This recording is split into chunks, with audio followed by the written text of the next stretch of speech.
one of our heavy artillery pieces here at Fort Delaware. So like I said earlier, sir, if you could just sit down, we don't want anyone walking around there. If you sit, you're fine, but all right. This is an 8-inch Columbiad. So that 8-inch refers to the diameter of the bore. This gun was one of the heavier guns at Fort Delaware. Now this particular one was not at Fort Delaware, but the same type of gun that this was at Fort Delaware. It was one of the larger styles that was here. This gun used 8 pounds of gunpowder for a service charge, fired a 65-pound ball, solid shot, and had a range of about 2¼ miles. So if you look, those of you with sharp eyes, you can look over there and you can see Delaware City. That's about a mile away. So we can double that distance, which means that if Krabby Dicks is playing songs that we don't really care for, we can change their style pretty quickly. All right, so we are going to be doing a 2-part demonstration today. We're going to do a load by detail, which is sort of the way that they would practice when they were first learning how to do this. It's very step-by-step, very procedural. And for that, you're just going to hear a little pop. And then we're going to do a load for action, which is where we will do it as though it was a combat situation. And that is when we will be using a powder charge today. So that's when we'll get the real food. So it takes a 5-man crew to operate one of these pieces. They have names, but we're not going to worry about their names. Most of them are going to be assigned a number. One of them gets a title. So let's meet them. We have number 1 and number 2. Number 1 and number 2 are at the front of the gun. Their job is the loading process. So they're going to have to put that powder in the ball down the barrel. Look at where they're standing. If something goes wrong, they're probably going to feel it, which is why they have occasionally been known as the expendable members of the crew. We have number 3. Number 3's job is to hand up the tools needed to number 1 and 2, and also he's going to be firing the gun today. Then we have number 4. Number 4's responsibility is that 8 pounds of gunpowder and a 65-pound solid shot. So he's going to have to get those up to the front of the gun to be loaded, and that's about it. And then we have the gunner. The gunner is in charge of the entire piece and the drill. He's going to be the one giving out the commands when we do load by detail and load for action. He's going to be responsible for sighting the piece and overall safety of the crew. So they're going to walk through the drill. I'm going to explain what they're doing while they do it. Okay, implement. So the first thing is the gunner is going to pass out 2 different bags and take one for himself. These have the different tools that the different positions need to do their jobs. He's also going to pull out what's called a gunner's level from his bag, and he's going to use a piece of chalk to mark the level spot at the back of the piece, hand that up to number 2, who's going to do the same at the muzzle. What they're doing is they are creating a sight line. You may notice this gun does not have built-in sights, so they have to create the sight line themselves so that the gunner can aim the piece later on. You're also going to see that the gunner is going to put on what's called a finger stall. It's a piece of leather, essentially like a 1-fingered glove that he's going to put on. This gun has something called a vent. It's a little hole in the top of the gun that goes down into the barrel. That's how we're eventually going to impart fire to the gunpowder charge. But while we load, we want that to be covered so you don't get airflow through the piece. If you've ever been camping and you've blown on an ember, what happens? The ember gets bigger, right? We do not want any potential embers in this gun, and we definitely do not want them getting bigger because of airflow.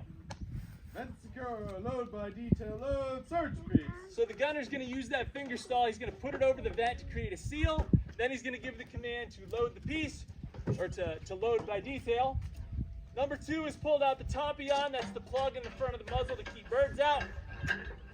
They've run what's called a worm down into the back of the gun. They're going to give that a couple twists. They're just making sure that we didn't leave anything behind the last time that we fired.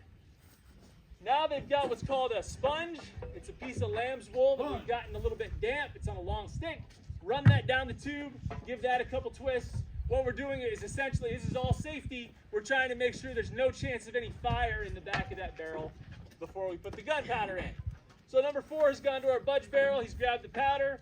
They've given that to 2. 2's put that in the barrel.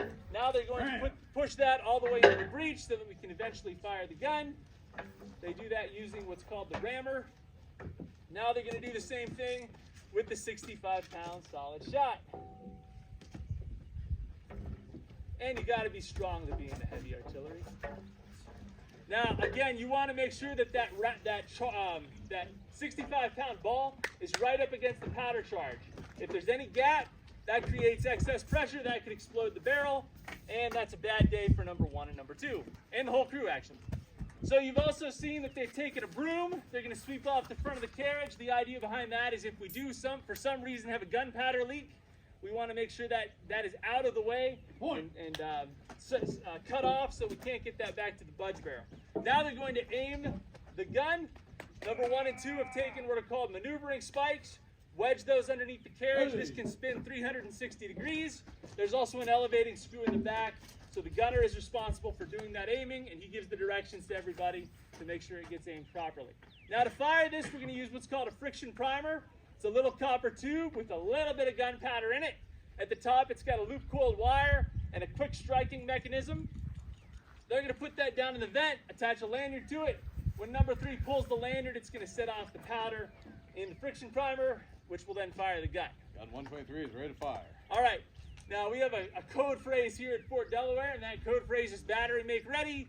In other words, cover your ears. Those of you with young kids might want to help your kids cover their ears as well.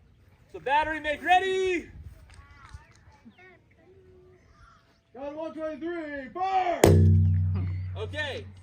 Was anyone impressed by that? No, absolutely not. That was I told you before, 2-part demonstration. That was part 1. All you heard there was that little friction primer.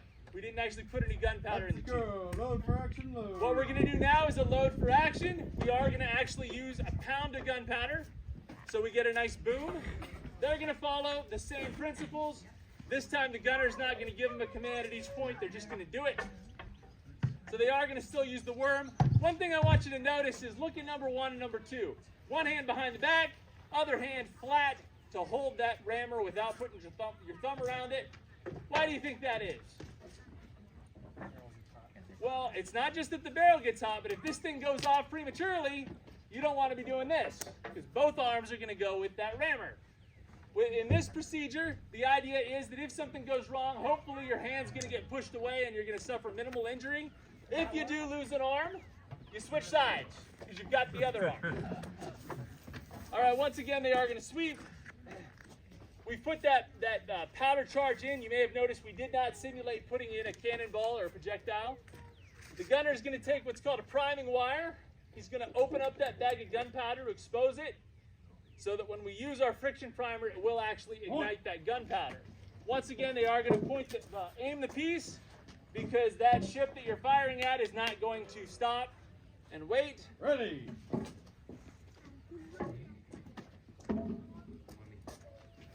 Now this is the part, this seems simple, just putting a friction primer into a vent, but it's actually probably the most dangerous part of the whole thing. It takes a lot of teamwork between the gunner and number 3 to make sure that you don't get a premature ignition.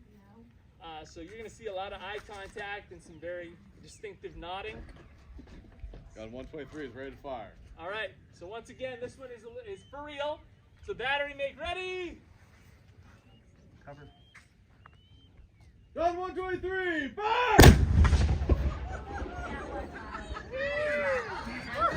All right, was that a little better?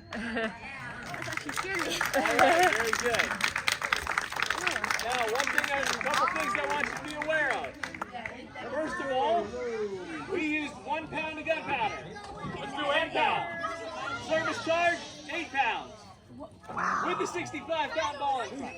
So imagine firing that as a live action shot with a 65-pound ball. Imagine how much louder that's going to be. Not only that, but you're also going to get a concussive shock wave that comes out when you do that. And that's going to start to rattle you after a while. Now imagine doing that 1 floor below us, where you got the casemates and everything's enclosed. How long do you think it is before you go deaf if you're in a combat situation? Can't hear you. It's not going to be long at all. So a lot of the guys that were in combat in the artillery would get what's called artilleryman's disease. So in addition to deafness, that's rheumatoid arthritis, eye problems, all of that from that concussive shock wave. The other thing is, you had asked earlier, how fast can you reload? The answer is about a minute. You can do about a shot a minute if you train. Everyone knows their steps really, really well. And that's why the soldiers here at Fort Delaware would drill for about 4 hours a day to learn how to do this really, really well. And also, Now, I do not want to hear a real cannonball go out of it. Yeah, I don't blame you. I don't blame you. That was pretty loud, huh? Let go. All right, now, they're currently in the process of securing this gun, which means that they're going to get the remnants of that tin foil that we used to wrap the round out and get it all set back up. Once that's done, we're going to take the rope down. If you want to get a closer look, get a picture taken, anything like that, talk to the crew. I will say before we do that, we have comment cards, little yellow cards down in the visitor center. We would love to hear your feedback on this program.